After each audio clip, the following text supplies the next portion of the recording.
Hello, welcome everyone to the PIPCAST 3000. I am Caedo Genesis, and this is a Fallout and gaming type podcast thing where we talk about those things and things around gaming as a medium, mostly focusing on Fallout. You can tell by the name. This is a bi-weekly podcast every other Sunday, 10 a.m. Pacific, where I and my cohorts here, BADCompanySarge, Yo, and Jared of Jared Gaming, Good day.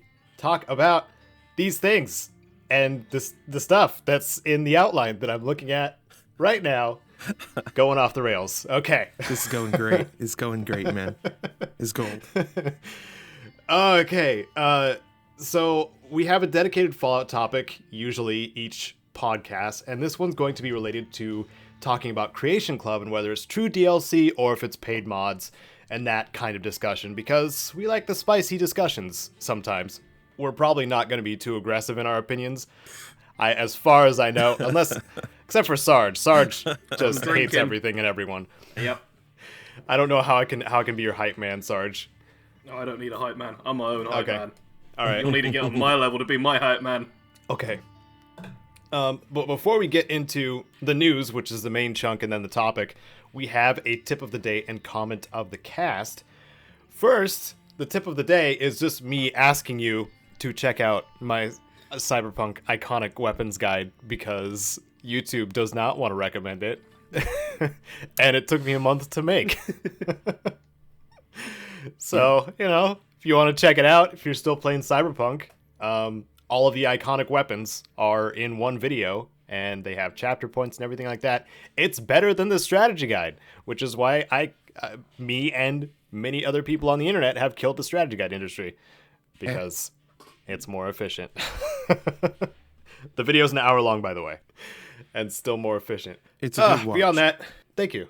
Somebody here is still playing it, or was. I mean, I haven't played it in a while, but that's just because I haven't really been in the mood for Cyberpunk. But if I had been, I would definitely be using your guide to find those weapons, because having been someone who has watched your guide, I'm sitting there thinking, like, most of those weapons I've never even heard of, and I probably would never find them on my own. So Yeah. I was going to say, it does give you something to do in Cyberpunk as well. yeah. Outside of just following the main story and a couple of the side things, which I think is very good for that sort of game. Yeah. Much The collectathon stuff is a good approach for that one. And since the combat is pretty fun, a variety in weapons that do different stuff is also enjoyable, I think. Mm-hmm. Or keeps it enjoyable.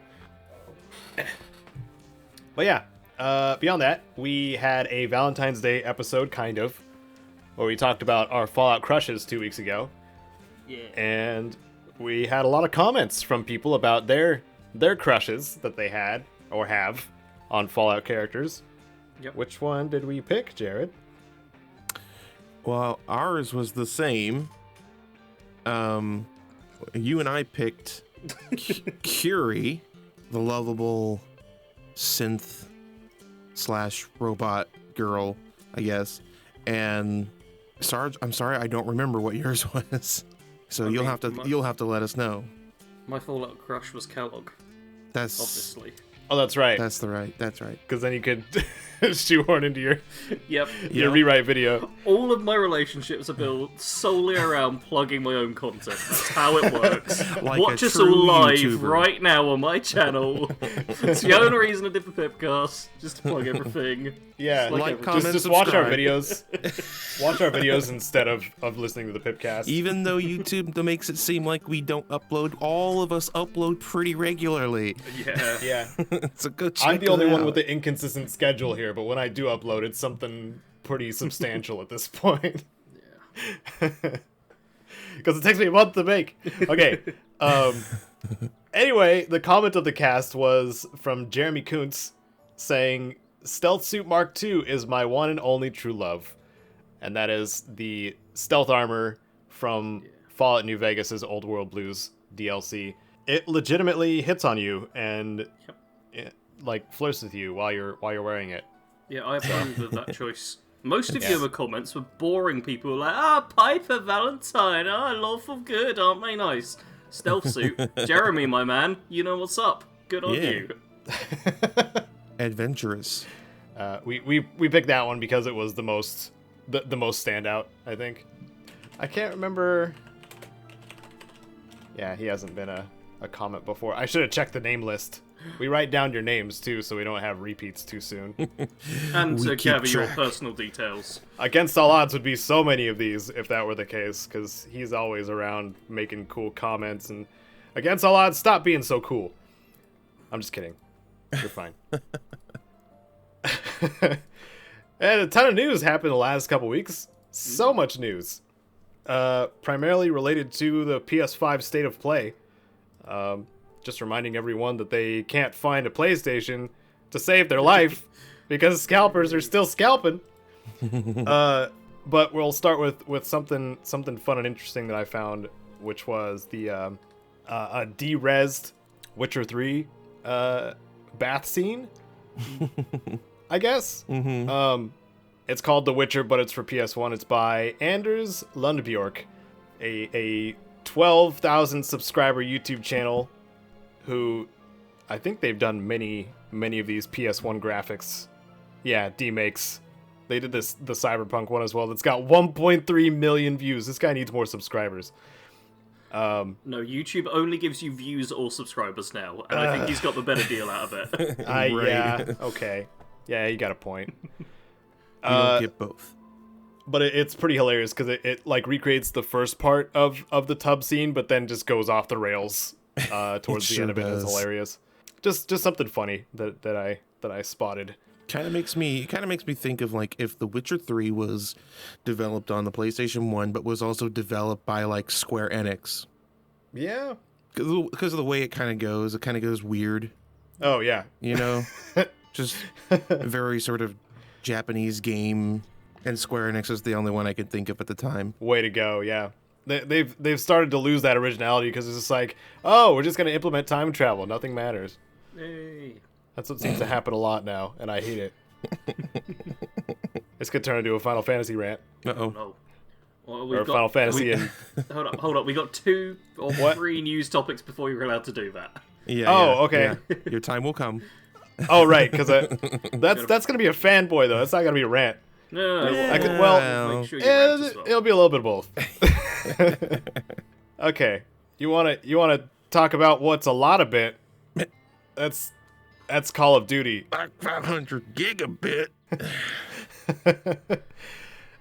Call of Duty Black Ops Cold War and Warzone combined, I think, are up to 500 gigabytes on the PlayStation 4. So if that's the only capacity you have for your PS4, it'll just be a duty machine. If that's what you play. Yeah. No, I don't think any game will ever have the right to be that size. Ever. Like, I could see there being like huge RPGs with like fully immersive worlds and stuff. Like, absolutely massive. Honestly, what I want to say is like what I wanted Cyberpunk to be. I'd be like, yeah, I could accept something being that good if it's like, oh, here's an entire world for you to get fully immersed in. yeah. But Call of Duty is... I mean, it looks good. Yep, it sure does. That's where all the file size comes from, I assume. Yeah. They just don't know how to compress anything. Oh, but the specular lights off a beanie? Come on, that's got to be at least Or a gig refuse just to. there. I don't know what the deal is. Yeah. Like, I've just... For the last 2 weeks, almost, I've been playing a game that's 1 gig. Yeah. Well, I think Valheim is tiny. it's more proof that, and I've said it before on this podcast, and I've said it before elsewhere. Indie games, man. Yeah. It's where it's at. They And visuals aren't the only indicator of quality. That's one of the Absolutely. main things too. absolutely. Even as someone who absolutely adores like visuals in games, it is still just a lot. Especially a lot to make something that doesn't quite look real. Right. Like, we're just not quite at technology yet where you can make a digital character that it looks the same as a real person does on camera. Like, we're close, but not quite there. I feel like we must be on like this precipice of like file size versus like the technology that is required to store and create it, where it's getting to the point where everything's looking really, really pretty, but it's just like takes up a crap load of space, and we're just like right on the edge of that changing where everything's going to look super, super great, but it's not going to take as much space as soon as the technology catches up with itself, sort of a thing. Yeah. I mean, we have some stuff. The big thing, I want to say recently, it wasn't that recently, it was like ray tracing for lighting. I know that was like, but seeing as that's the last big one I can think of, yeah, we just need some fancy tech. Like, fancy pause technology. So that way you can have like pores stretching on skin, but it doesn't eat up like a gig every time it does it. It's like crazy like that. Yeah. That's what we need. I'm just trying to find like which games, which open world games are bigger in size, file size for. The only one I can think of is Fallout 4. That's like up to 100 if you have the HD textures. Yeah, I mean, I've just typed in biggest file size game. The ones coming up are like 100 to 130 gig. That's like Red Dead 2. Hitman 2 apparently is huge. 111. It's really big. Yeah. Wow. Gears of War 4, 130. It's shooters. Call of Duty, even before whatever made it go up to this, was already like, cause like I downloaded it at one point. I played it with a buddy of mine like once on the PC, and for Warzone and the main game, it was still like 250 gigabytes then. So it's like doubled since then. Yeah. That's absurd. It's crazy. Yeah, I've just clicked on an article from GameStyle, and this seems to be back in 2019, I think it was made, where it's like, the biggest game is Call of Duty Modern Warfare at over 200 gigs. Yeah. Sure was. Below that was Quantum Break. Remember Quantum Break, everyone? Yeah. That was a game. The game that had the show and it didn't Man. get very popular. Destiny 2, 165 gig back in late 2019. That is a game I could accept being huge, and it already is huge. But the fact that Call of Duty is bigger does seem a wrong way around. Especially considering Destiny is sort of a MMO essentially. I mean, I understand that Call of Duty has the Warzone, and you could argue that Warzone is a type of MMO. It's not like perpetual worlds, though. Yeah, it's still arenas. It's not. It's quite just a the live same. surface thing that has more assets. Exactly. They don't compress clearly. So I find it hard to believe that they would not know to do something like that, considering how long that company's been making games. There's got to be a reason. I wonder if it's just part of their mission statement or something. That's just like, we'll have the biggest possible textures ever of all time. Yeah, it could very well just be a case of, okay, we need to get those, this is the greatest graphical fidelity game ever lines out there, and we'll sacrifice people not actually being able to play the game if they want to play anything else. We'll sacrifice console space. Yeah. The thing is, though, too, I think I was talking to one of my moderators, Stark, on my Discord yesterday about it, and even those who are in rural areas or don't have very good internet connections, if you're installing this to your Call of Duty machine, or about to be your Call of Duty machine, it's going to take like upwards of days if you don't have a good connection, and by that time the urge to play is probably going to be gone. I had a mate of mine asking if I wanted to like play some Warzone with him, and it was just like having to buy the game, install the game, clear space for game, and not watch any videos for like a couple of days at least. Not worth it. Just not worth it. Yeah. It's kind of ridiculous. You know what else is not worth it? Movies. Just all movies. Specifically, yeah. Okay. You got a point. You got a good point, Sarge. No, I disagree with that. Movies are great. Oh, okay. no. Too late. Everyone hates you again. That's also a good point, Sarge. I'm doing the Jared thing. What? What's the Jared thing? I just agreed with both. Hey. What? Just because I have the ability to keep an open mind, bruh, doesn't mean that I am... I did a much faster switch, though. I will say that. Bruh, I've got a fast Nintendo Switch, too. Okay. Anyways. Well, yeah, disappointing. Movies, video game movies, more specifically. Yeah. I can finally report that I've seen the Monster Hunter movie. It is finally out on digital. You can't rent it, from what I can see. You can buy it. $20 USD from YouTube or Amazon or wherever else you can get digital movies. However, you could also get the standard definition version for the exact same price. Oh. I could watch it on my old CRT. That's a nice little thing. Okay. So, how should I do a rundown of this? I'm not going to spoil it. I'm not going to throw out any spoilers, especially for those of you who are Monster Hunter fans. Monster Hunter fans, the monsters look good. The special effects were pretty dang great most of the time. But the rest of the movie is terrible.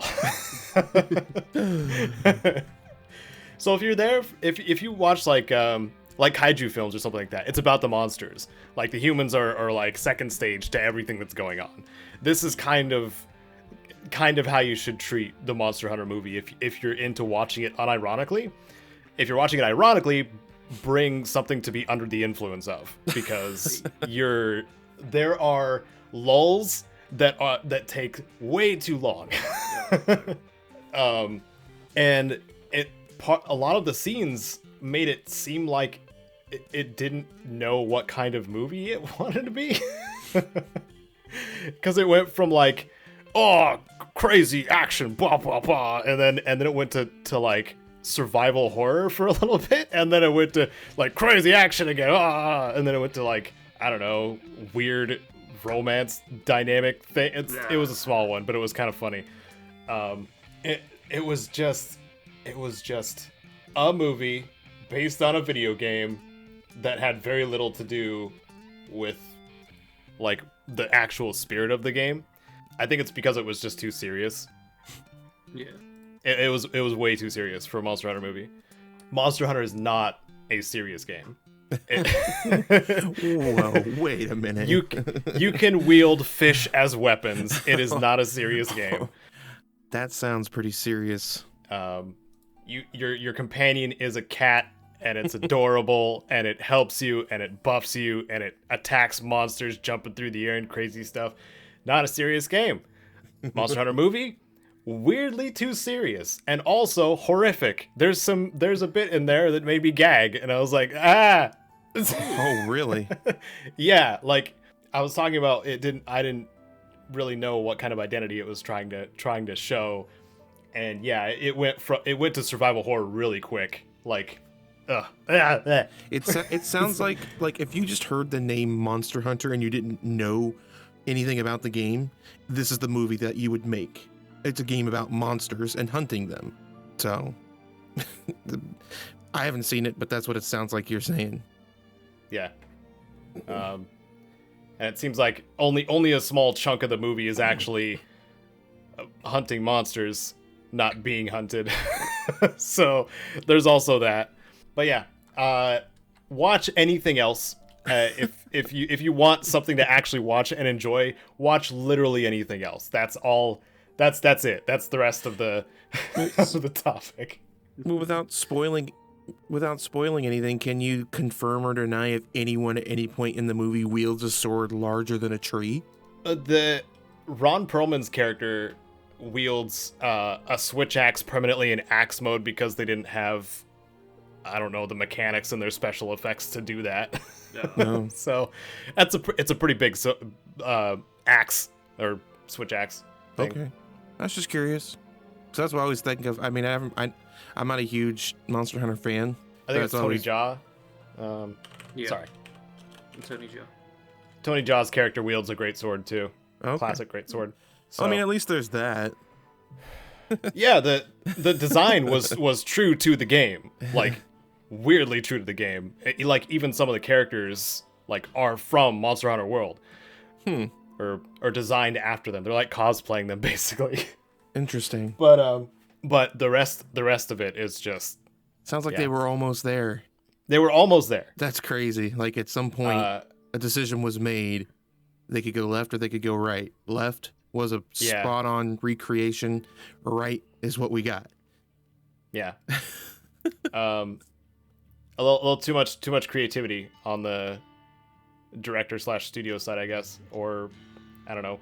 It just video game movies just manage to get butchered no matter what, almost. Someday Seems we'll that get a way good anyway. one. If you're after a video game movie, there are a couple of good ones out there, or at least okay for watching. The Sonic movie was not bad. It wasn't as bad as Monster Hunter. I actually enjoyed watching that one. But if you're looking for a bad film for the sake of watching something bad, just go as far as you can and watch a Neil Breen film. This is B movie. You don't know what the frick is going on the whole time you're watching, and there's just something special about being lost in a movie. Not in a good way. No, in an absolutely good way. I 'Cause mean, it doesn't matter. Like lost as in just like lost and confused, versus being like lost in the narrative and captivated by the Yeah. storytelling. Okay, I get what you mean. Yeah. Yeah. I mean, my personal recommendation is Chinese cinema. There's so many good Chinese movies, and I binge watch so many of them.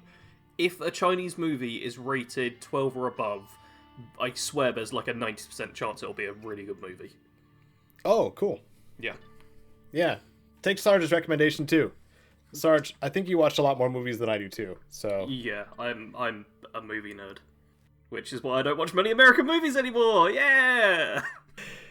So, yeah, there's some suggestions. Watch something besides what I just talked about, and we'll move on. Watch right? Shaw Brothers. Anything made by Shaw Brothers, they've been on a solid run. Okay, good. Great. Good, awesome. I honestly can't Yeah. remember the last thing that I watched. I can. It was Line Walker about 5 hours ago. Are you still trying to remember? Or are we moving to the next? No, I said it. Did it not go through? What? Short What? Oh. Brothers. Yeah. No, I said I watched Line Walker 5 hours ago. Oh, yeah. Oh, yeah. Do Yeah. you want to give a rundown or? And it's a really good movie. It's like a cop movie. Think of, if you've seen The Departed, that was based on Infernal Affairs, which is a Chinese one. Think of it like that, but with a different tone. It's good. It's just good.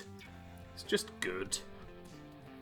Okay. I don't want to say much because I'll spoil it. It's got there's twists. There's actual good twists in Chinese cinema. It's great, and people There's die. things that happen. Protagonists die so often. I love it. You don't know how the movie's gonna end 5 minutes in. Oh, it's so good. That's awesome. Well, can we talk about something else that was good? Yes. Maybe. I'm specifically holding myself back so we can talk about the next thing: the PS5 State of Play, where trash was announced.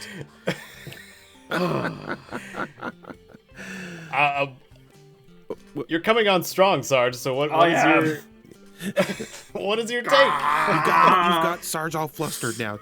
Dang it. You better add some more fuel to that spicy take. Unfortunately, there's no fuel because the State of Play was like, oh hey, you know that console you don't have? Here's a bunch of fairly generic-looking games that are coming out for it. Cool. Wow. Oh yeah, awesome. That was it. That's all. Their news recap is less than a minute long. Shows off 5 games, tells you to go to their blog to learn more stuff. The blog goes, hey, you know those games? Yeah, those games are coming out. Here's like 2 others. Whoop-de-doo. Yeah. It's trash. I shouldn't have bothered with it. At some point, I am going to be getting a PS5. No idea when, but it's gonna happen at some point. Final Fantasy VII had a lot of reveals of what's happening next with it. The first is Final Fantasy VII Remake Intergrade, which is as long as you own the game on PS4, you can get a free upgrade to the PS5 version. That's good.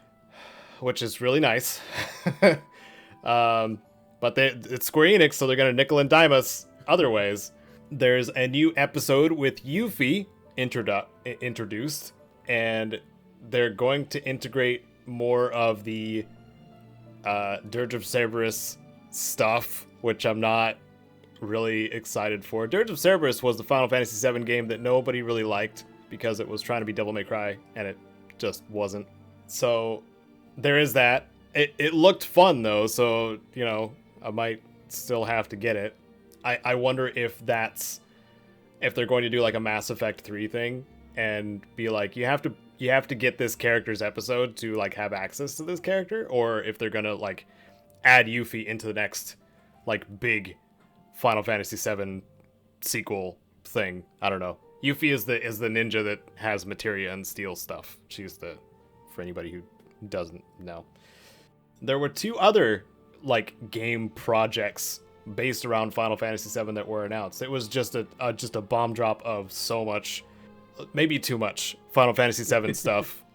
They have so much money that they're throwing at this franchise to get not more even at this out franchise, at just this game, which they're now pretending is an entire franchise. It has been an entire franchise. Advent Children, Crisis Core, Dirge of Cerberus, like it's existed, but now they're finally making it into an actual compilation. How cohesive it's going to be, I can't tell you. I mean, it already wasn't particularly cohesive. Yeah. So I doubt that's a priority. Anyway, so hilariously, there's a battle royale that they're working on. Of course, a little late to the party. It's called Final Fantasy VII: The First Soldier, and it's going to be a mobile battle royale. Oh no, the best kind. Yeah. So that's the thing. Got to get out on that mobile game market. Yeah. I do like how for the trailer, likes and dislikes are turned off as are comments. I wonder why. Wow. To be fair, they appear to have it turned off for everything on there. That might just be a Square Enix thing across the board now. It could be, yeah. Let's. I'm just gonna check one of their old near things. Oh yeah, they just straight up don't allow likes, dislikes, and comments on their stuff. Yeah. They're just like, there's information. Don't care if you like it or not. Here it is. Yep. Yeah. We are doing this. You cannot stop us. Pretty much. But the other thing that was announced that is very interesting is Final Fantasy VII Ever Crisis, which is going to be the entire compilation of Final Fantasy VII in the original graphical style the original style of Final Fantasy VII. Just with, obviously, a little bit more complex poly graphics. So exaggerated characters on the world space, and then high quality characters in the fights. Yeah. But is it actually going to be the full game? It's going to be. See, I don't know. I can't answer that. Yeah, that's what I want to know, because they've already remade Final Fantasy VII up to like the first 3 hours of the game. It says entire compilation of Final Fantasy VII and more. But if they're just talking about, this is everything that happened in the new Final Fantasy VII we just made out, then that could be, cool, you leave Midgar, and you get to explore 5 minutes of open world, hey, and that's and more. It could be what they did with, was it Remind? It was one of the Kingdom Hearts things where it was just like a video recap of what happened, as if you're gonna understand what's happening. It could be an interactive kind of thing like that, but it has combat, and and it's turn-based, which looks awesome. Like it's just it looks like another version of the remake, but with all of a whole bunch of other Final Fantasy VII things. But the interesting part was Advent Children is included in that, so Advent Children might be playable to an extent, which I thought was interesting. Advent Children is the Final Fantasy VII movie that came out early 2000s. Yep. So, and Before Crisis, which is the Turks one that was a mobile game on like flip phones. So it'd be nice to actually give that a shot if I can. Yeah. I just think I'm interested to see more about that one. A little salty about the Yuffie DLC. I just want them to make the next episode of Final Fantasy VII Remake. Not do the thing like they did with frickin' Kingdom Hearts and just have a bunch of spin-offs and No. a lot of community milking. But that's Final Fantasy VII what... is gonna cost $1,000 if you want to play the entire game. It'll be 2057. It'll cost you £1,000 in total, and that's with like 10% knocked off because you're buying 17 games in one. That's what Square Enix does as a publisher, though. Like, we already know this. We've seen it in the past. Like, just look at the Tomb Raider and Deus Ex Mankind Divided releases. Like, they are going to put some transactions in there some way. It's gonna happen. Pre-order right now, and you can get Yuffie's special weapon. It's, kind of thing. Yeah. I don't think I'm gonna pre-order this one. I spent $300 on the first class edition. Thank you. Good lord. That's the only collector's edition I bought ever. Okay, ever. Okay. So don't you judge me. I'm just kidding. Dang. That's the one that came with the little motorcycle toy. Yeah. I don't know, toy. I mean, it's pretty cool. So it's not a toy; it's a figurine. Is it still in the packaging? No. Amateur. There may or may not be a video of me on Patreon just playing with it as an intro. Nice. I was going brrr, like driving across the floor. The thing's heavy too. Like, it's not a small motorcycle. It doesn't feel chintzy. Feels pretty hefty. Oh yeah, that's good. I mean, the motorcycle itself is like a foot long. Oh, maybe more. Dang. Anyway, going off topic, talk about Final Fantasy VII too much. I could talk about that game and franchise all day. I'm not tired of it yet. So why don't we move on to the other stuff so I can shut up. Okay. Who here likes Dragon Age? I do. Hey! Go, Jared, talk about this, because okay. I didn't even realise Dragon Age had multiplayer stuff, but that's apparently a key part of this story. Well, see, that's kind of the thing I think about this. Like, as far as I'm aware of, the other installations of Dragon Age did not include a multiplayer. Okay. So the fact that they were going to, it sounds like they were going to include multiplayer in the new Dragon Age 4, but it looks like it's being taken away or giving the option to be allowed to be taken away. Okay. Which, if you ask me, I'm perfectly fine with, because I mean, I'm a longtime fan of BioWare, from Knights of the Old Republic to Mass Effect, Dragon Age. Like, I've loved their games. They just make really good games, and it was Mass Effect at one point, I think it was the third one, included multiplayer. And multiplayer mode. Yeah, and like, who cares? It's like, that's not why people are buying those games, and that's not why people would have bought Dragon Age. So I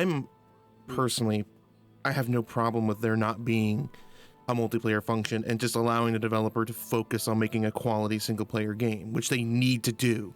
As a company, BioWare needs a win. Yes. Yeah. Desperately.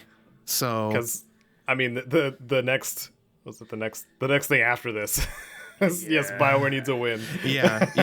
It's been a good few years since they've won. Yeah. Which is really sad, because like I said, they got a really good, they got a good track record up until recently. So yeah, it'd be nice to see a win, because I'm a big fan of Dragon Age. Even the last one, which some people like, some people don't, as most things. I really enjoyed it. I even enjoyed Andromeda for Mass Effect. So, but me, I'm easily I'm easily pleased, I guess. I don't know. There's a lot of things I like and a lot of things that people don't like. I'm like, yeah, I still like that. I don't care what you say. Yeah. It's a good attitude to have. Yeah. Well, open mind, right? Right, guys? Right? Yeah. What? No, close-minded. Well, Close that door. Dang it. Close up on this topic, because there's really not much more than that, I don't think, other than the fact that EA is giving them the option to opt out of multiplayer. So yeah. I hope they decide to do it and just focus on making like I said, a good quality Dragon Age game. Yeah. I think there's definitely games out there which are primarily single player, wherein a multiplayer can be added on fairly easily and it can work well. But from a little bit of Dragon Age that I've played in the past, it really doesn't come across as a game that has any real appeal as multiplayer. Even co-op, I wouldn't see much of appeal to it.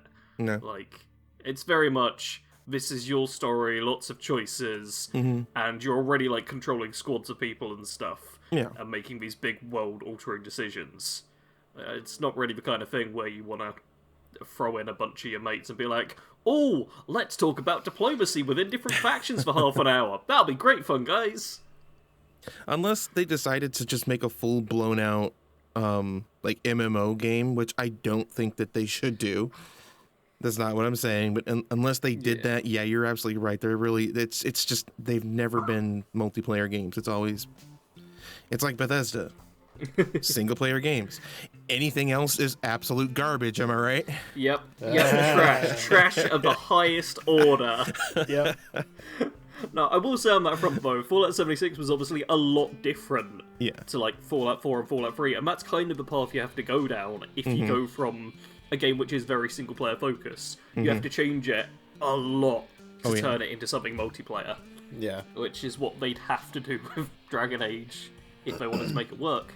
And then you lose a lot of the fans. Yeah. And for anything like Bethesda fans, they shout on forums for years and years. Yeah. So years, decades. Yep. There's still people mad about Fallout 3. Yeah. They exist. Yep, I know. I got over it pretty easily, pretty quickly. Took me like a year or two.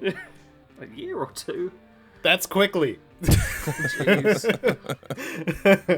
Man. Well, I think when it comes down to it, we just don't want to see Dragon Age become the next disappointment. Yeah. Because one of BioWare's biggest disappointments of recent, a game you probably know, send it home, is Anthem, baby. Yeah! Yeah, bad game. Which, to be fair, is another game that had a lot of potential. Just wasn't delivered on, unfortunately. Nope. No. And the problem now is after not being delivered on, and after them then saying, hey, we're gonna like reboot it, we got a team working on it, they've now gone, yeah, no. Yeah. Yep. So EA pulled the plug. Yep. They've stopped developing Anthem Next, which was like their Overhaul. E.g., I think it was No Man's Sky did the next update as well, which I think they pulled the name from. But they've stopped it. They just stopped. They've literally stopped. They said, no, we're working on our other games now instead. The studio, though, will continue to run the current live service for Anthem, apparently, which is good for the very small player base still sticking with it. Let's see how long that lasts. Is it on Steam? I don't think so. I think it's Origins. Probably, yeah. I mean, it could be now because I know a lot of Origin stuff has moved to Steam, but I don't think the Anthem made the switch. Because I just don't think that many people care about it. PlayStation Archive? It's only going up to November of last year. Anthem's not on the Steam charts either, so that'd be the easiest way to get a rough idea. But yeah, I don't think it's got many players. Like, I know whenever a game comes out that people don't like, they're like, oh, it's trash and nobody's playing it. But there are games which, over time, build up more of an audience and kind of become better games, e.g. No Man's Sky and Fallout 76. Mm-hmm. And then there's other ones that go the route of we're just cutting our losses, and Anthem has fully become one of them now. Yeah. Well, I mean, the closest gauge I can find is the subreddit is still really active. Okay. I imagine it's when you say active, yeah. what are the actual numbers there? 169,429. Nice. Dang it. Freelancers. That's total subscribed, and 1,042 currently there. Okay, that's not insanely high. No. But that's just Reddit users that are currently. Yeah, like it's obviously there. not the best view of things. Probably not the kind of numbers. Sorry, I was just saying, the top post I'm seeing on the Reddit is, could EA get hit with a class action lawsuit for failing to follow through with a 10-year plan? Yeah. Uh-oh. They might. Some lawyer might be floating around. Rubbing his hands together like, ooh, Ready for that big score. opportunity. Yeah, we have another one to talk about in a little bit, actually. We do. It's actually kind of sad scrolling through this. What, the Reddit? Yeah.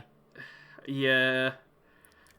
Watching fans just be defeated is kind of depressing. The saddest thing is like I played. I don't know if either of you ever even played it. No. Oh yeah, I played the demo thingy. I never bought it, but there was a little thing on there that I played. I kind of enjoyed it, but I couldn't do the controls. It wasn't like the most horrible game, and I think it's one of those situations where, like, if you allow yourself to enjoy it, just something that I'm really good at, obviously. If you allow yourself to enjoy it, if you try not to be super critical, you take a step back and just enjoy it for what it is. I think if that happens, it's going to grow into a game that you end up enjoying more than some other people, and I can definitely see why there'd be some sad comments and stuff like that, because I mean these people probably actually really enjoy it, and you play with your friends. It's all multiplayer and everything, and it's kind of a shame. Did you play? Go on, Caedo. Did you play Godfall, Jared? I have not played Godfall. Okay, I was gonna ask you to compare which one felt more generic. Well, see, that's the thing. Like, I mean, Anthem wasn't really generic, though. I mean, nothing you were really doing in that game was generic. I mean, and it was a beautiful game in a lot of regards. Godfall looked absolutely generic just from the looks of it. But having not played it, I can't say anything on that. Yeah. I mean, I haven't played Anthem, and I say the same thing about that, so. I will say with Anthem, I hope that they're able to use like the whole kind of general flying controls and how that worked in a future game of some sort. Mm-hmm. Because that was kind of cool. Mm-hmm. I couldn't get the hang of it in my short time playing, and I do think that hurts it somewhat. Mm-hmm. But when you watch people who are actually good at the flying, I remember Tony Mo, when the game was like first out, I think he played it a little bit and did some of the demo and stuff, and he was good at flying. And when you watch someone who's actually good with the controls, it does look so cool. Because they'll like jetpack, fire down grenades or something, then slam into enemies, let the things recharge while they're shooting, and it's beautiful when it works, but I feel like it's kind of a high skill ceiling thing, which if there's not much going for the game anyway, getting people to go up to that high skill ceiling is a challenge. Yeah. I watched Tony play it a couple times. Yeah. He was trying to champion that game so hard for a bit. Yeah. I kind of feel for him. I do. And it just goes to prove how like delicate the game development process is, where just the slightest mechanic can make or break. That learning curve goes from being like, oh, this isn't so bad, to holy crap, I can't play this game. Yeah. I don't think people realize how crazy delicate that process is. In the looter shooter genre, like the only thing that was my quick comparison was Warframe, but also I compare Warframe to a lot of things, and it's not a simple game. It has so many complicated mechanics in it already. Like, I don't know if I'm ever going to go back to it, because every time I go back, it's a different game. Yeah. I will say, though, Warframe is also free, and it's Yes. a lot easier to go, oh, okay, I'll have a try at learning this thing when it's free, rather than, oh yeah, I'll spend $60 I seeing should've if I started can with learn that. this game. Yeah, I should have started with that. You got a good point. You got a good point on my point, Sarge. When it comes to skill ceilings, that is a huge thing. I think that's one of the reasons why Fortnite... Fortnite, boo, boo, frozen dislikes it. Yeah. But I think that's one of the reasons Fortnite has managed to get more and more complicated and still remain very popular.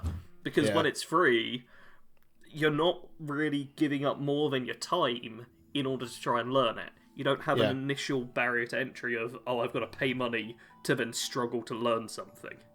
Yeah. Yeah. You can't beat free. Well, Definitely a big incentive. people could pay us to play their games. Hint, Whoa. hint, any publishers or developers listening, throw some money they're- our way, they're eh? totally Come listening. on, yeah. Come on. They're listening with bated breath, waiting for that moment where you invite them to give us money. It's We gonna. want to evolve into sellouts, Bethesda. Although, Come yeah, on. they're not, but the Bethesda UK Twitter team are lovely. Like, full-blown on Twitter, like, last week or something, they put out a thing where they were just like, oh, we've changed our logo, and also we want to hear from all of the UK content creators who play our games and stuff, and I was like, oh, I'll click on it, oh, this is just going to be people begging for views and them not paying attention. Tons of people were linking my channel, saying what they did, and the community manager was going through, replying to stuff, and actually not just being like, we will check out your channel, they were like, oh, cool, that's a really nice makeup look, I did this thing earlier. One of my moderators replied to my tweet where I was like, oh, I'm pretty nice to them, and they got talking about Doctor Who and stuff. It was fully wholesome. Awesome. Shout out UK Bethesda community managers. They are Nice. lovely people. Awesome. That's nice to hear. Yeah. It warmed my heart. Oh my little. god. Only a Wow. little bit. Only a little bit. Sarge felt fuzzy? It's fine, I made sure to kick some cute His little animals heart grew afterwards. to 3 lower sizes myself that down. day. The Grinch of gaming. Yeah. I'm not the only person who's been grinching gaming stuff. Those dang hackers Yep. are making Cyberpunk get patched slower. Grrr. Those hackers need to go hack something else. Yep. Go hack a new job Oh. so they can be productive members of, I don't know. Hack the planet. Yeah, they should hack the planet, fix it up for us. Yep.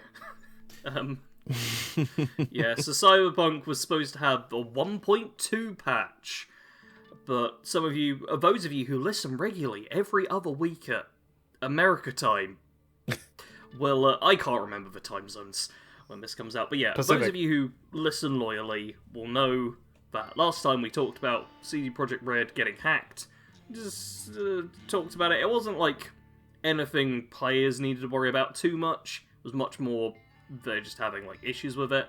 Now though, now it has affected players, so everyone get angry. Grrr. Ah. But yeah, Pitchforks. yeah. But the patch is described as an ongoing attempt at repairing multiple faults. So yeah, the game's not getting fixed while the hackers are messing things up. That's Yeah, another that's. another sad tale of another developer having hard times. Yep. I think this was the second big patch that they talked about on their Yeah. roadmap of fixing the game. Yeah. Well, least they've it- already had 1.1. Yeah, they had 1.1, and then 1.2 was the next one, and then I think, if I remember the roadmap thing that they put out, the next big thing was supposed to be the first of the DLCs to start rolling in or something. Okay. So we're not only delayed in the patch, but we're probably that's going to delay any of the free DLCs and stuff that they were Yeah. hinting at. So I do remember as well, didn't patch 1.1 like break stuff for a day as well? Yes. Yeah. Which is not a good path to be travelling. Yes, like it the did. 2 patches that you've got dropped so far, the first one breaks stuff, the second one's delayed because you got hacked. Yeah.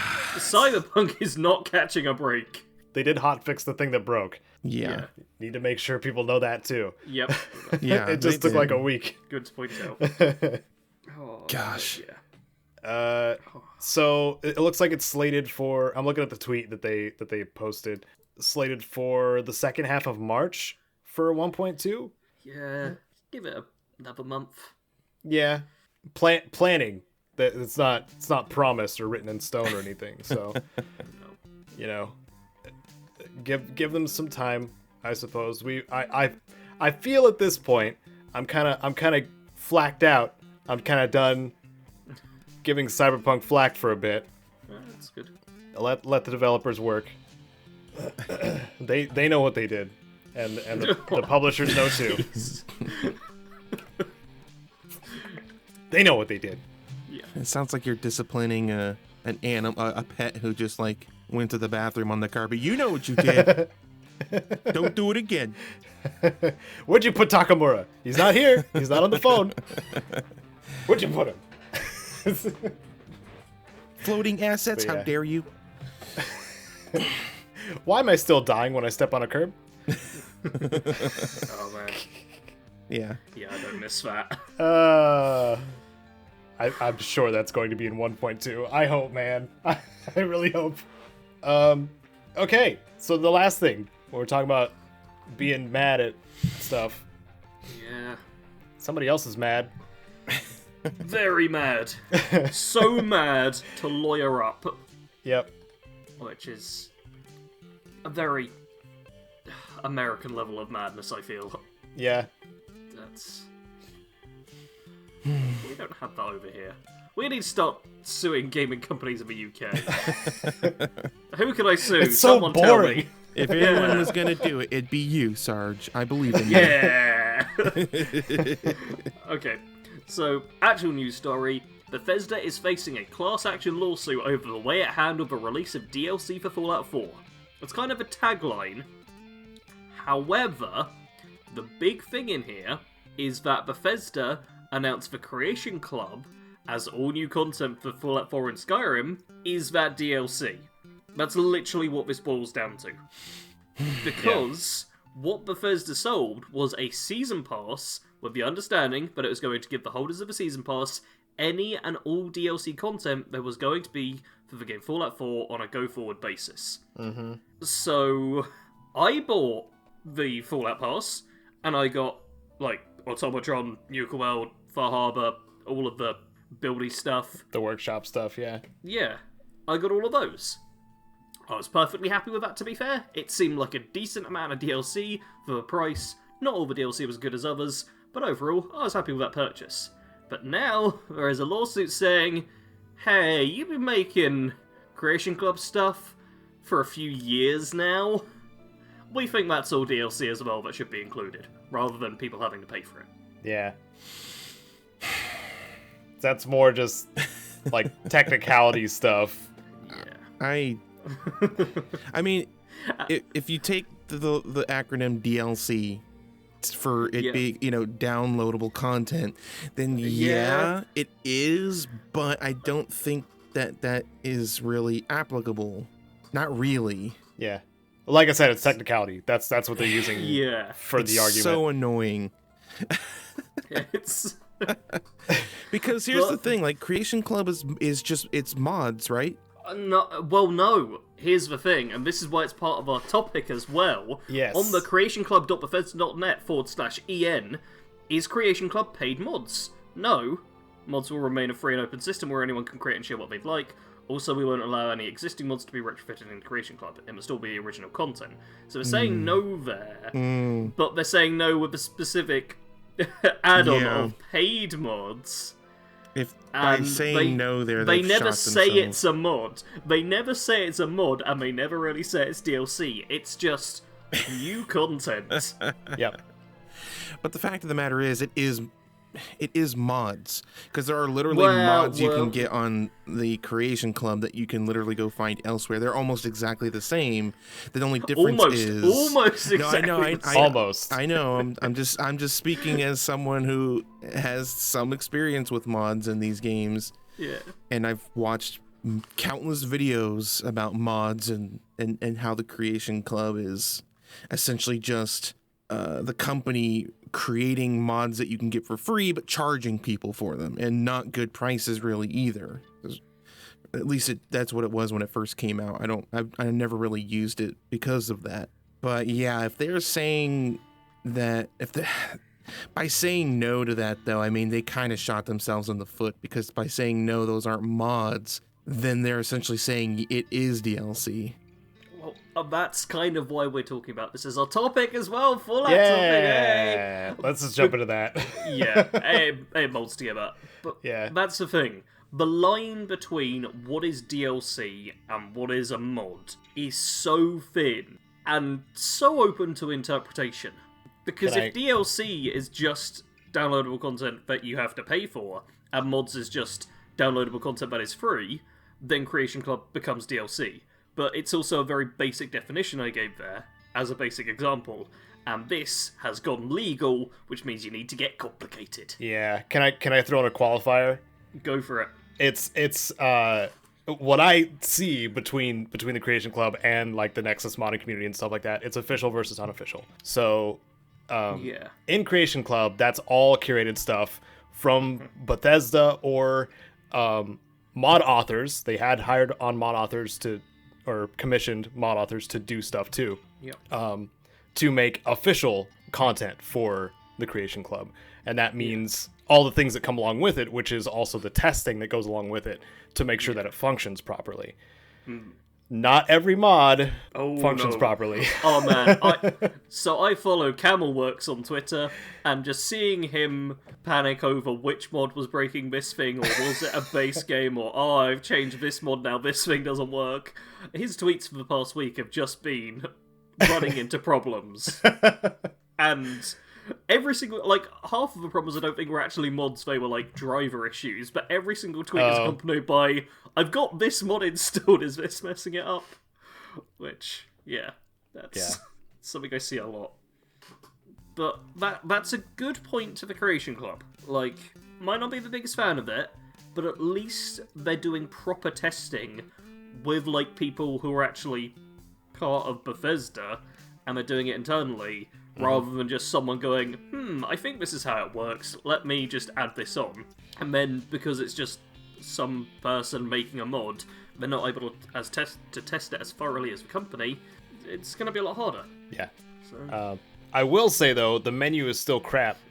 Like, complete garbage, and installing and uninstalling is, I believe, still pretty impossible on the Xbox. I uninstalled Fallout 4 entirely to get rid of some of the Creation Club stuff. Yeah, that needs some serious attention if they're gonna continue pushing stuff on it. There's no excuse for being like I know that all they would need to do is include a warning of like if you uninstall the CC content, like your saves that contain that won't function properly. That's probably why they don't really have an easily accessible uninstall option, because the same thing happens with mods. Like if you play with so many mods and then you uninstall some of them, your save might get corrupted or something might just go horribly wrong with your game if you load it back up afterwards. So that might have been like the stopgap that they put in, but it's a really bad one. Yeah, especially when you get like my big problem, most of the stuff I didn't care about, but I ended up getting like all the free stuff in Fallout 4 when Creation Club first came out, and I did the same for Skyrim. The one that really bugged me was in Fallout 4, the like triple barrel shotguns or handmade shotguns or whatever they are, those being added into the loot pool, I did not enjoy. I'm not someone who enjoys playing with mods. I am someone who is addicted to getting free stuff, so I just collected all the free things and was like, yes, must have it! Because I'm a sucker for that. And I've ended up just every time I'm playing Fallout 4 now, I literally do not use the Creation Club gun that spawns in. But it means that I'm not getting other weapons spawn in, so I'm losing out on loot because I refuse to pick up this Creation Club thing. I just debuffed or nerfed the entire game for me, basically. Yeah. Because enemies can get, like, these legendary, like, triple-barrel shotguns, which are quite powerful, and then I'll kill them, and it'll be like, well, I'm not going to pick that up, and I'm not going to use it, because it's not part of the game. Because it's not vanilla. It's not vanilla. I'm a vanilla guy. I like things vanilla, alright? Like your ice cream. Yep, like my cheap ice cream. My cheap, spicy vanilla ice cream. I don't think it's supposed to be spicy, Sarge. It's not, but it made my nose run. For a bit of added context, before we started recording, I was eating the world's cheapest ice cream. And it has messed me up. Whew. Man. Well, I hope you can get through the rest of them. There's only one left. Not okay. I was gonna say not all at once, but if there's only one left, it's... Yeah, I might have one later, after we're done recording. Okay. Back to the topic, though. Yes. Man, Creation Club kind of sucks. Yep. Do you want to talk about you got the survival mode in Skyrim? Because Skyrim has it too. Yes, Skyrim has it as well. The survival mode thing. Yeah, I kind of enjoyed that. Survival mode was fairly well implemented. I know people will be like, hey, Frost is like the survival mode you should be playing, that's the real good one. And sure, you're allowed to like Frost, I'm not about to be like, no, screw Frost, but the survival mode on its own in Skyrim, that was a nice little add-on. It's not as good as Fallout 4 survival mode, might not be as good as Frost, but it worked kind of nice, I enjoyed it, it is a fun little thing, and you can choose whether or not to have it on, it's very easy, just toggle on or off. It's good, it's just a solid little upgrade. And if everything in the Creation Club was more like that, I probably wouldn't have a problem with it. Mm-hmm. But there's so much stuff. Yeah. And there's a lot of different problems I have. One of the big things, though, is how official is this stuff? Not only in terms of, oh, well, it's Bethesda working on it, or it's someone outside working on it being contracted to do it, but also when it comes to, like, lore-based stuff, and if they want to, like, in any future games reference any stuff from Creation Club and all of those things. Like, yeah. I'm not the biggest lore nerd. Like, whenever there's like, oh no, there was one bit of jet in a container in a house that was apparently locked for 200 years, that makes no sense. Screw you, Bethesda, worst company in the world. I'm not one of those, but I am someone who would like the game, or would like to at least know where I should be looking for what happened in what game. I don't want to suddenly play Elder Scrolls 6 and it turns out there was like a quest DLC thrown in the Creation Club, which is like important to the following game's story. Yeah. I got the Umbra one was free at one point. Oh. Yeah. So that was a good chunk. I remember playing it. That was a fairly good chunk of content, because like it had its own dungeon, its own little story, and an actual boss fight that put a lot of the Skyrim boss fights to shame. And I remember that specifically because so many of them were just not good when it came to like fighting a boss. It's just like, oh, this thing's got a lot more HP.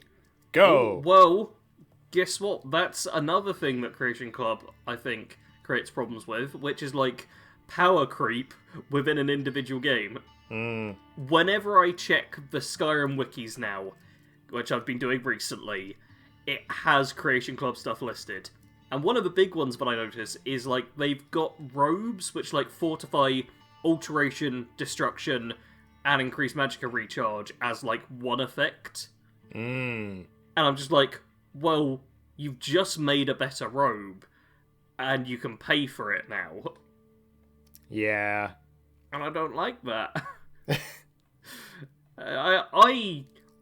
Man, when I first played Skyrim, I was even annoyed by the fact that the crossbow, like the strongest bow in terms of base damage, most of the time, was locked behind the Dawnguard DLC. Because I was, like, dirt poor at that time. And I was just like, I can't afford this DLC.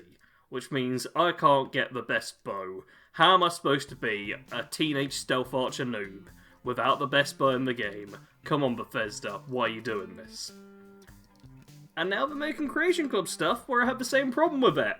And I'm not a dirt poor teenage noob anymore. I'm a fairly poor, a youngish adult person who's played games a bit.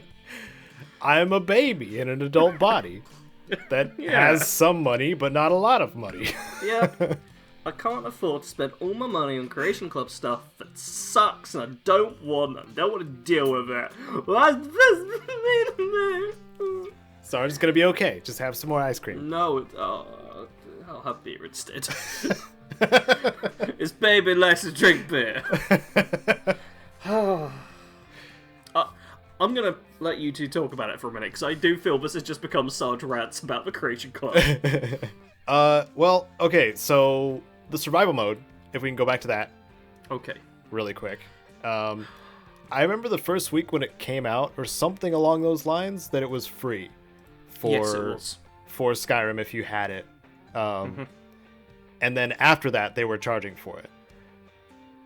Yeah. They did, I think, bring it back for free a couple of times as well. Okay. I figured they would do something like that, but that is also something I feel should have been integrated with the game, especially after it was just automatic with Fallout 4. Like, it was not a Creation Club thing for Fallout 4. Yeah, but Fallout 4 was made after Skyrim. It was, but... That's the whole thing. But survival mode for Skyrim came out after Fallout 4's did, I thought. Wait, say that again? Survival mode in Skyrim, in the Creation Club, which came out after Fallout 4. After Fallout 4 survival mode as well. Like, it was late.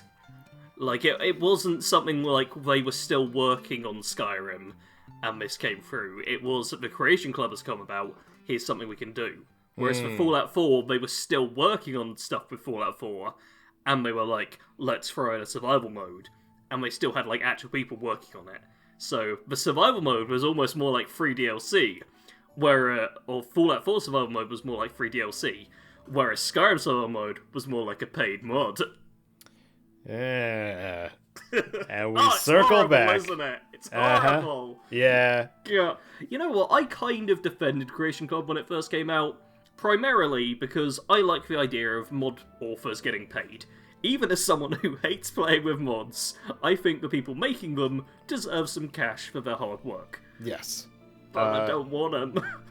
We we had very similar takes when we first started talking about it. I think is like I think that the mod authors that they hire on to make these things, like they absolutely should get paid for their work.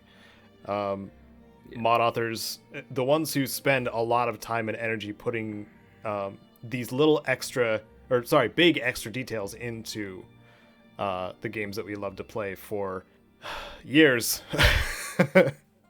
should be compensated, but not just through like crowd support. Yeah.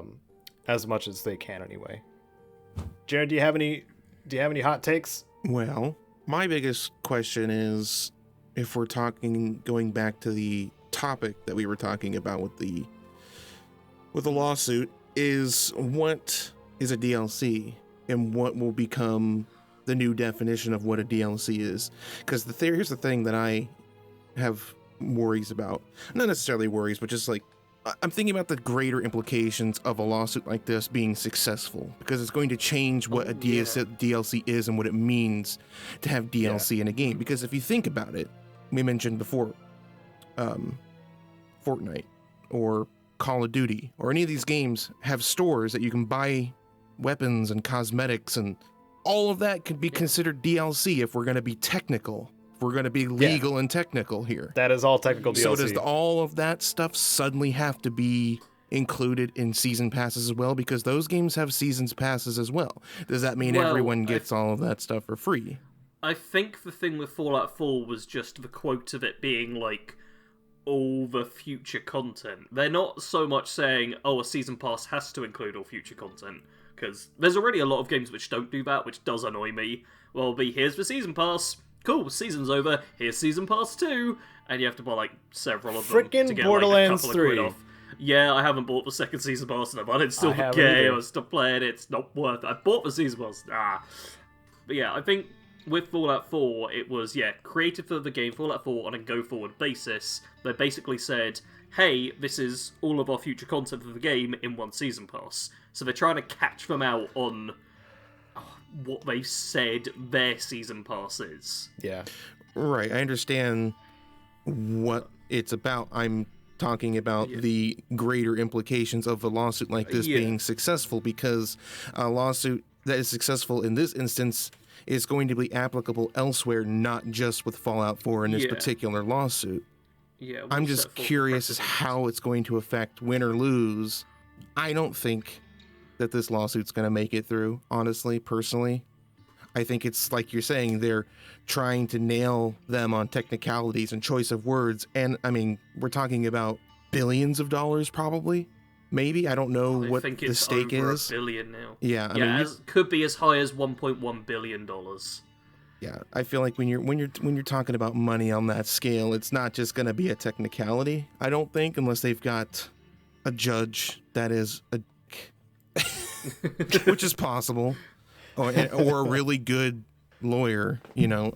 But and like I said, it's not really something that concerns me as far as implications go, because I don't really play Fortnite and those games with these cash stores and cash shops, and I'm perfectly honest, I think the whole pay to win thing needs to go away completely. Yeah.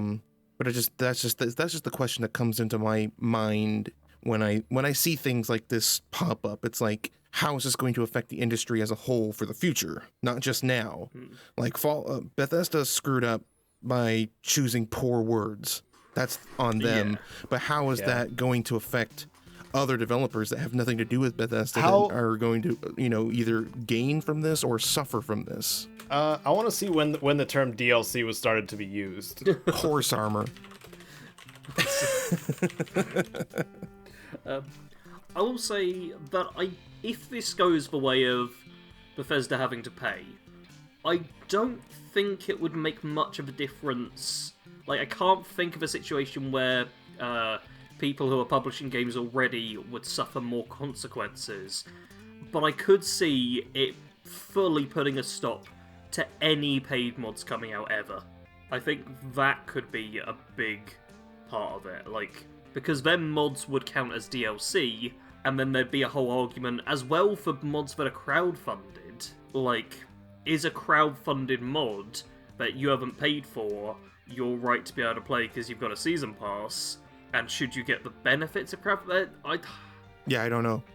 That's the thing. Yeah, it's like so much in the air, but like, I would like to think that it's not going to affect anyone else, and it probably won't. But that's just where my brain went.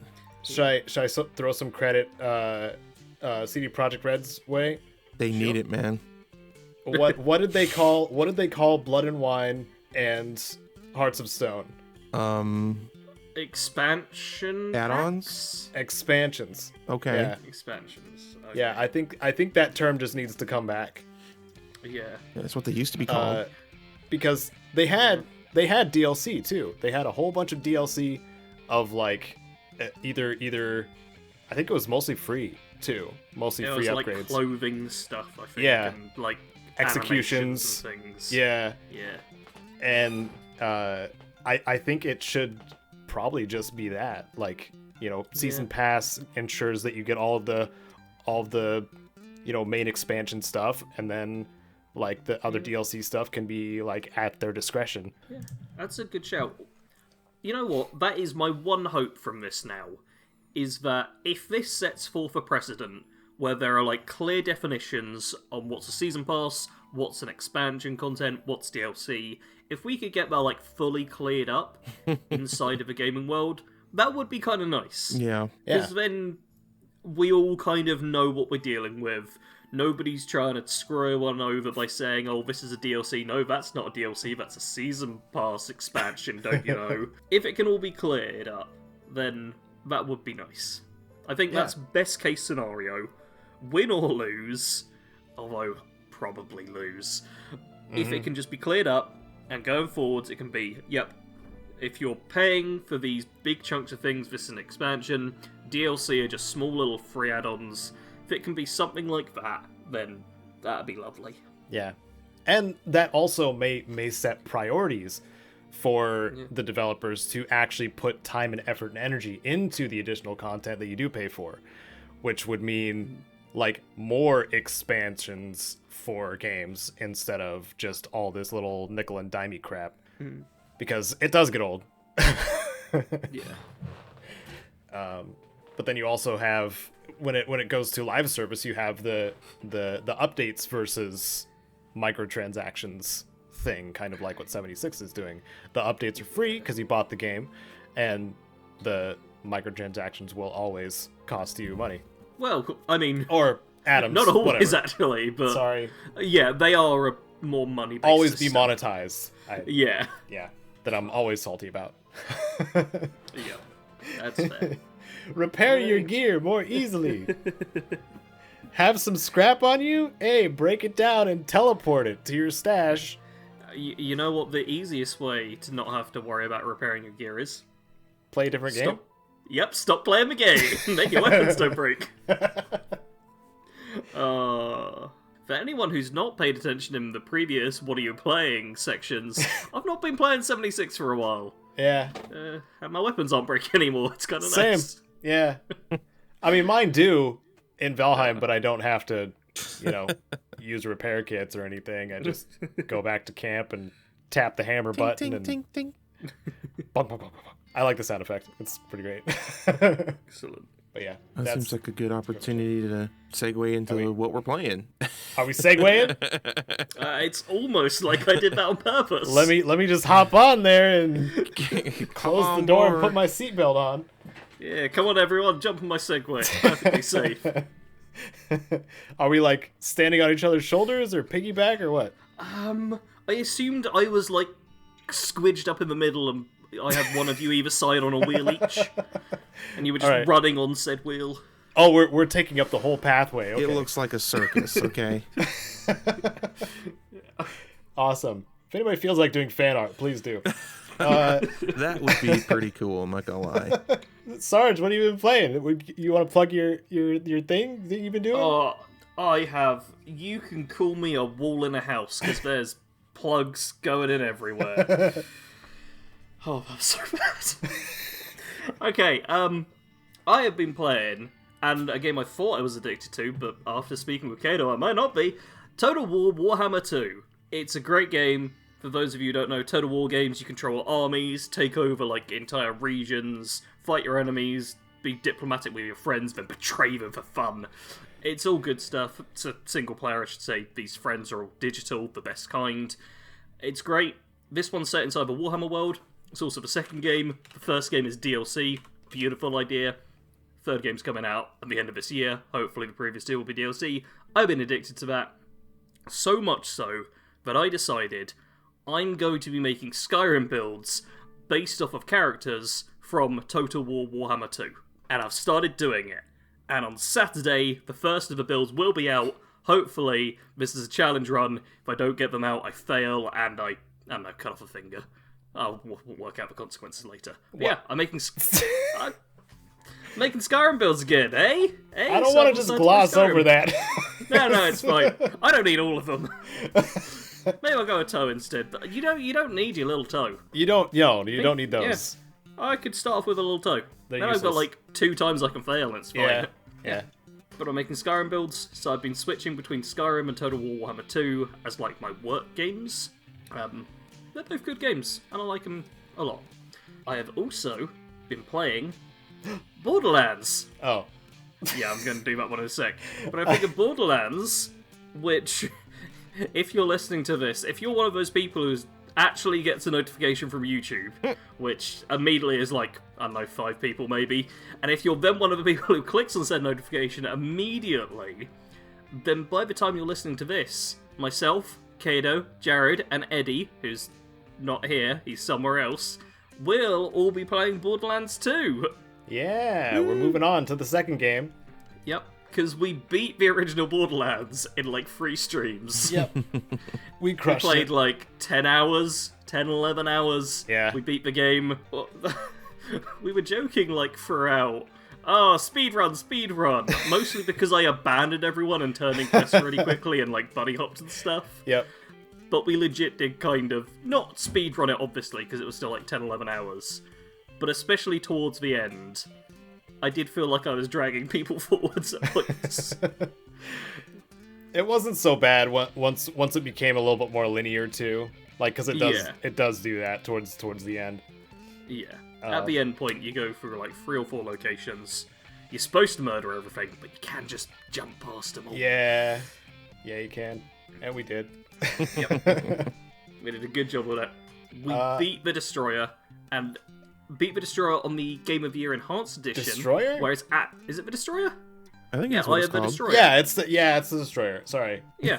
Yeah, we beat the Destroyer, and he's an actual boss fight in the Enhanced Edition. Yeah. As opposed to the original. It's also a boss fight for my PC, apparently. Yeah. I had to find a corner for Caedo to punch it in. It's great. It had to have been the volcano. It's so freaking weird. Yeah. My frame rate dropped down to below 10 in the final boss fight. Just if anybody's curious, one of the effects just it did not get along with my machine. Yeah. My brand new machine, by the way. I mean, it is Borderlands. It's up in the air whether it's gonna freaking function as intended. Yeah. But yeah, now that we've beat that game, we decided we go on to Borderlands 2. I've made the thumbnail. We've all selected our roles. Yep. If you want to watch that, every Sunday, 7 p.m. UK time, like an hour after this goes out normally. Yeah. We'll be streaming Borderlands 2. I imagine that will be longer than 3 streams as well. Mm-hmm. So I feel like that's a much bigger. I mean, we've been recording this for an hour, so like if you hear us talking about it right now, just go watch the Borderlands 2 stream because now we're just talking about random bullcrap. It's over on my channel. Yeah. And yeah. Follow our Discords. Like, you'll get notifications faster that way, too. Yep. Yeah, Discord and Twitter are the 2 good ways to go. Yeah. I will say as well, on these streams, it's not as chat-focused, because normally I stream and it's very chat-focused. It is instead 4 of us screaming at each other. Yeah. Just for, like, 4 hours straight. Yeah. Primarily Sarge screaming at me, so... No, that was only last stream, because you wouldn't obey my orders. The rest of the time, we're screaming at cars? Yeah. No, Yeah. Yeah, that happened a lot. It's great fun. You should watch it. Yeah. But yeah. Aside from that, I've also played Hades, but who wants to talk about that? I do. You finally played it, Sarge? Yeah, well, I kind of felt like I needed to play something other than Total War Warhammer 2, so I was like, oh yeah, I'll play Hades a little bit. I've now done 23 escape attempts. When did you start playing it? Like a week ago, maybe? Wow. Start of this week? All Yeah, right. but most of them have been pretty quick as well.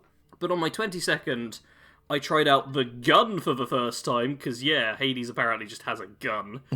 I messaged Caedo about it. I cannot repeat those messages because they have very bad language, which is not applicable for PIPCAST. Let me get that quote. We're not allowed to say it, though. I'm gonna It's got a censor bad it. It's gonna be word. fine. Okay. It's gonna be fine. I said, and I quote, "Oh my, you playing Hades?" And Sarge replied, "I've got a effing mortar." Yeah. That's about right. Yep. I did have an effing mortar, as you say, though. And it was great, because I'd only fought, like, the 3rd boss one time. I'd encountered them once before then, and wiped him out with this thing. And then made my way to, like, the next big boss person, or possibly the one after. I'm trying not to spoil things. Yeah. But I made my way up to, like, real big boss dude, and got them down to, like, a 3rd health, despite me having, like, no health and none of my abilities, like, that strong or anything. Just because the mortar's great. Plus, I got an upgrade, which made the mortar, like, bigger, deal triple damage, and also hurt myself. But I just get out of the way of it, Yeah. and it's fine. So, yeah. Mortar's amazing. Only time I've ever used it. I feel like I almost beat the game on my 22nd run, which felt like, oh, that's quite fast. Especially seeing as every single time I've gone through, I've not tried to progress. I've literally just been trying to earn, like, the stuff that gives you permanent boosts. The Like, darkness. yeah, darkness and the, like, gems so I can buy things. And Yeah. I've literally just been trying to go through, pick up some of the story and all of that stuff. I haven't even encountered all the different gods yet. Like, I've not tried to beat the game, and I almost accidentally feel like I got close to beating the game. Because I got a mortar! Why did you do that game? Yeah. So, from the sounds of it, the adamant rail, which is what the gun is called, it sounds like it's Sarge's weapon. Have you unlocked all the weapons, Sarge? Yeah, that's the final one you unlock. Okay. Because they added the adamant rail as, like, I think, like, the fourth weapon in... When they first started or when they were in early access, and then the it's the sixth weapon now. Yeah, then the fists were the final edition. Yeah, that's the penultimate one now. That's like the fifth. I think now it's like you start off with a sword, then you get a spear, then shield, then bow, then fists, then gun. Yep. Standard progression of weapons. Makes sense. Greek and mythology. they all have aspects too that make them function differently and look different. Yeah, I haven't done any of them yet. Yeah. I've not been trying to beat the game, and I've just been like, let's just grind up and learn more of a story. And I wanted to like start grinding for gems so I could make the house look pretty. I almost left. It was a bit much. I genuinely feel like I might need to take a break from the game because I don't want to beat it. Well, that's the good thing about Hades is once you beat it... I have a feeling I'll be able to, like, keep going through, You've got more to do. Yeah, it's already hinted at me, but I kind of want to save just the moment of triumph for a while. Okay. Like, I literally plan on... I play it normally when I'm like, I'm just going to turn the oven on. So I'll just quickly die in Hades and earn some bonuses. Yeah. And then, like, my food's burning, and I'm like, oops, made it to final boss. That's great. Yeah. So, have you guys had as exciting weeks as me? Perhaps. Jared? No. Well, I'll just go ahead and state the obvious that I've been playing Valheim. Valheim. What is that game? Jared, I have no idea. I know I don't think the audience will have heard of it either. Ignorant plebs as you are. Oh. Valheim is a crafting survival game set in Vikings, sort of. It's like a purgatory Viking thing or something, but yeah. Sorry, set in Vikings sounds like it's set inside of an actual Viking. It is. Like you're trying to survive in their stomach. That's the kicker. You're in the lower intestine. It takes place inside the soul of a Viking, which happens to be in the lower intestine. Yeah, that's not Yggdrasil. That is the digestive tract. You're about to be pooped out. Spoiler alert. Oh man, I did it in the wrong order again. When we were talking about it last week, I don't think it might have been during the stream or before the stream. I had just played it with a buddy of mine once, but I've just been kind of playing it on my own since then. It's kind of soloing it, and it's just kind of I really dig survival crafting. I've kind of been playing other games like that prior to this. I think in the last PIPCAST I was playing, I can't even remember, but there was a slew of survival crafting games. So I love Vikings, and it just seems like a good fit, and it's a lot of fun. Haven't gotten very far. I got a little house, little cabin on the water. I built a raft. It sucks. Can't move because the wind's always pointing in the wrong direction. After getting all the other shit, like I'd never used a raft at all. I like my first boat was the Carve, and I'm just like, oh, this is so good. My plan was like, okay, I'm gonna explore until I find like the ocean, and that's where I'm gonna build my like main settlement, and then I'm gonna build a boat, and I can explore from that point. And then I realized I could have walked faster to where I was trying to get than trying to be on that stupid raft. It's really slow. But to be fair, it doesn't take much resources to build it either, so I don't know what I was expecting. But yeah, having fun with that. I hope to be able to play it with someone besides myself at some point, but it's still fun to play solo. So yeah. I can recommend multiplayer strongly. Yeah, I mean, they made it really easy to set up like personal servers. It is with your world and stuff like that. And I guess it's procedurally generated every world that you start. Yeah. It's a new seed. Yeah, so they're it's all different. Kind of Minecraft in that regards. Yeah. Which is kind of cool because it makes it feel like you're in a whole different world space each time, because it is a whole different world space. But besides that, I kind of off and on been playing SnowRunner, which is still the strangest game to me to be interested in, because it's about trucks and driving in mud and pulling trailers and stuff, and I'm just not about that. Like, I drive a Kia in real life, so you know, like, that's not my personality, but for some reason I find the game to be almost cathartic in a way. Like, it's just kind of like, I don't know, there's just something about it that I just find relaxing, trying to get in and out of these quite literally sticky situations because you're driving through freaking mud and stuff. So I don't know, it's just kind of fun. Yeah.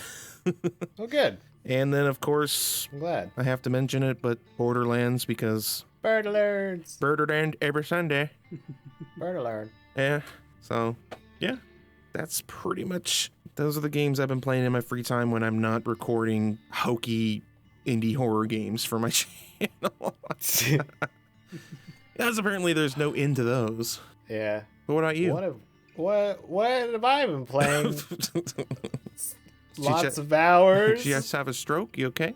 Perhaps being consumed by it a little. I'm just gonna read off some stats really quick for Valheim's concurrent players, or current players right now. Okay. It has 430,000 current players right now. As we're recording, this is Saturday. It's right in between Dota 2 and PlayerUnknown's Battlegrounds. That's crazy. This game is huge. Man, I had one of my mates who's like a Twitch streamer and stuff now be like, oh, hey dude, here's this new game that's just come out. It's called Valheim. Do you want to, like, play it or whatever? And I was like, nah, it doesn't look like that. It's my kind of thing and stuff. I was, like, so disinterested. To be fair, I'm still not particularly interested in the game. But this was, like, as soon as it released, before, like, the hype had properly gone full. And it was my first time hearing about it. And I was just like, nah, I don't fancy seeing it. I actually think Eddie streamed it, like, the same day as well. He got in early on it. And, man, it feels weird, this game, like, popping up pretty much out of nowhere as, like, a tiny little indie thing, and then becoming like it's just the exploded thing in gaming right now. Yeah. And the dev team for this game is like 10, 15 people. Yeah. It's I love it. Super indie. I love that. And like, if you can already have hundreds of hours in your game, it's only going to get better. It's early access, like $20. So, and it's 1 gig. Eat your heart out, Call of Duty. And it's not like it's not on like the level graphically of, like, you know, Cyberpunk or modern games. Yeah, but it works because it is part of the aesthetic. That's what I love about it. Yeah, and like, even things at a distance, like everything still looks pretty in it, in that like low resolution texture style that they chose, which is really, really great. I could geek out about Valheim the whole time, but I'm probably not going to.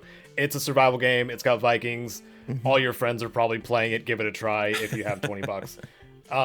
And the other thing that I played and smashed through, because I finally installed it, was Trials of Mana. I have been a huge fan of the Mana series for a while, and I didn't finish the remake. I played the demo like when it was first announced, and then I finally got to play through it, and I can recommend that you play with Japanese dubs.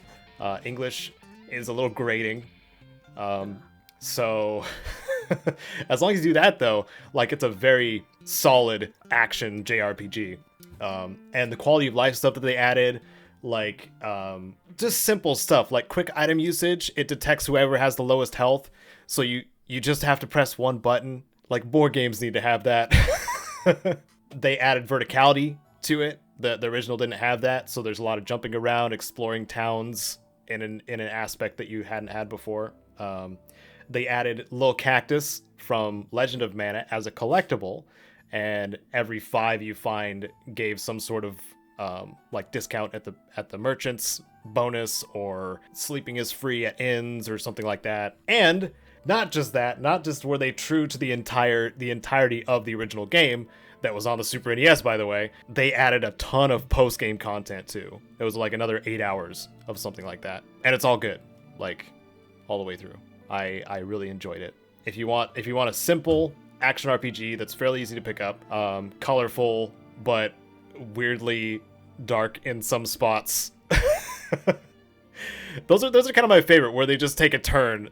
They're just like, oh, this is light and happy, and we're killing the wildlife that looks adorable. That it's like they're like Pokemon. You try to tame them, but instead you're killing them. And then they have like the bad guy characters. Some of them are just like, well, you've defeated me, but I must take my own life. And you're just like, whoa, okay. Like that kind of stuff. I don't know. I really enjoyed it. I do recommend. As a remake should be. It's so faithful to the original game that I will not stop recommending it. Trials of Mana, available on Steam and possibly Switch. I think it's on Switch. It should be. Those sorts of games are exactly the sort of thing I'd want to buy a Switch for. Yeah. Super Famicom Nintendo Switch. Doesn't even say Steam. It works well on Steam too. Controller recommended because it plays like a console game. But yeah, that's what I've been doing. And also, I'm just gonna plug my guide again because the Cyberpunk guide that I made that is an hour long took forever to make, and I want people to watch it. I will just say in general as well, for any YouTubers you're a fan of, do occasionally just search them, check on their channels and stuff, because YouTube is being particularly bad right now at even just showing content to people, even that are subscribed or have notifications turned on. It's in an all-new low. Yeah. Oh, did you guys see we should bring that up too. Did you guys see the clips thing that they're going to integrate? Yeah. Yeah, but I don't know much about it yet. It's like their version of TikTok? Twitch. That's the one. Yep. It's like clippings from Twitch. That's what I meant. No, the shorts are like TikTok. That's right. Whatever. Yeah. It all starts to blur together after a while. Yeah. Different forms of content. And I wish vertical video would just die. I really do. That's the most aggressive I've been towards anything, I think. Vertical video is horrible. Stop watching it upright. Our eyes don't do that. Yeah. No, I have heard of that, and I've heard about it because I keep hearing a lot of negativity towards like Twitch as a platform, because I guess Twitch takes like 90% of like ad revenue or something like that. Like some crazy amount. Yeah. That is on Twitch, way too high. The ads like don't pay you basically. Yeah. You don't make money off of ads. Whereas it YouTube, it's like 30%. Yeah. So I think with YouTube like integrating, kind of taking some of the benefit, like the good stuff from Twitch and like integrating it into their own service, maybe Twitch is seeing its days numbered unless it changes. I mean, I wouldn't count on it anytime soon. I don't know. It'd be nice if maybe Twitch improved because of this. That's always what you gotta hope for. Yeah. And what doesn't. I mean, they're only competing with each other. Yeah. As far as I know. What about Mixer? Twitch and Oh yeah. What about Storyfire? Oh wait, nope, that one's gone too. Nope, that's gone as well. Hey guys, you remember Vimeo? Yeah. Yeah, that Vimeo exists. Isn't that still kind of? Is it? It's kind of floating around. I don't know. Oh. I mean, I know of it by name, but I've never used it or been. I don't know if it's even trying to compete or anything. It's just, it's just there. It just exists. I mean, it was literally the only other one I could think of. VidMe, that one's dead. Anyway. Yeah. We can keep going. But yeah, the clip system, how it's going to be integrated is viewers will be able to choose clips from your videos and save them to their own clips archive, and you'll also be able to see them on your side and somehow be able to utilize those or include those in the comment section or something like that. I don't fully understand it yet either, but it's going to be, I think it's going to be a pretty interesting setup. They might make external links able to share clips too. From what I saw in the creator channel was pretty interesting. Something I'd be more down for than another light social media that I don't want to use. Because I don't use the... Oh, what was the other thing? Not the feed. They have a social media thing that's like the... What, I don't know. YouTube? Yeah. Oh, I think I know what you're talking about, but I can't remember. Stories. Yeah, that's it. Yeah. Like, everybody needs to have a story. No, we don't. We really don't. I don't. Okay, sorry. This is supposed to be a vertical video. I think I'm losing it. Yeah. It's okay. So I guess we should call it good. But that's a PIPCAST.